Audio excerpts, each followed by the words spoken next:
Imagine कीजिए आज से 4523 साल पहले एक वुमेन थी जिसका एक स्कल्पचर काफ किया गया एंड वो स्कल्पचर आज से 4523 साल बाद फेमस हो गया। वो स्कल्पचर है डांसिंग गर्ल। डांसिंग गर्ल एक बहुत ही फेमस स्कल्पचर है बिकॉज ये हमें बताता है कि उस टाइम लोग की क्या स्किल्स थी, क्या थिंकिंग थी, क्या टेक्निक वो यूज़ करते थे एंड उनकी सबसे बड़ी चीज़ एज ए सोसाइटी क्या थिंकिंग थी। अब डांसिंग गर्ल को डांसिंग गर्ल क्यों कहा जाता है?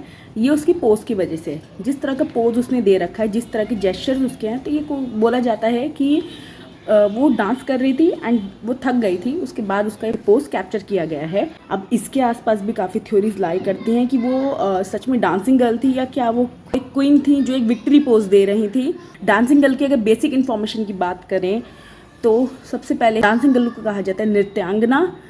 पेंटर अननोन है। फिरका है 2500 BC।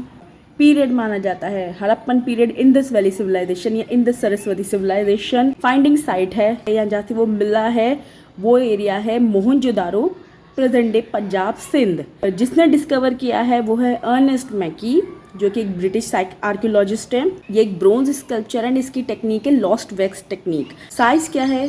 4 इंच साइज है। अभी कहाँ स्थित है? अभी ये डांसिंग गर्ल है नेशनल म्यूजियम न्यू दिल्ली में स्थित।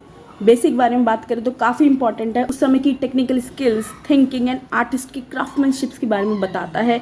उस समय सबका दिमाग कैसे था, थिंकिंग कैसी थी, बिकॉज जब एक स्कल्पचर, एक मूर्ति बनाई जाती है तो वो अभी की थिंकिंग को लेके बनाई जाती है। अगर एक न्यू स्कल्पचर बनाया जा रहा है तो डेट मीन्स उस एरिया के लोग ओपन है उस चीज़ को लेकर, उस एरिया के लोगों को कोई दिक्कत नहीं है। बट अगर एक कवर्ड स्कल्पचर बनाया जा रहा है जिसको काफ़ी रिस्ट्रिक्ट करा जा रहा है तो वो दिखाता है कि लोगों की थिंकिंग। डांसिंग गर्ल बताता है कि एज अ समाज, एज अ सोसाइटी हम फीमेल्स के बारे में क्या थिंकिंग रखते हैं। इसके बेसिक डिस्क्रिप्शन की बात करें तो उनके एक साइड में, एक हाथ में बहुत ज़्यादा बैंगल्स है, दूसरे हाथ में थोड़े कम बैंगल्स है, तो उस समय का डिज़ाइन दिखा रहे हैं। उनके जिस तरह बाल बंधे हुए हैं वो काफ़ी कंटेम्प्ररी है, काफ़ी मॉडर्न लग रहे हैं कि उस समय कुछ था भाई, फीमेल्स का कुछ रुतबा रॉब कुछ था कि females were on the pedestal of society, not अभी की तरह की फीमेल्स को पेट्रियार्की की वजह से नीचे कर दिया गया है। उस समय का कहीं ना कहीं ये मानना था एंड ये रिफ्लेक्ट होता है नृत्यांगना कल्चर में।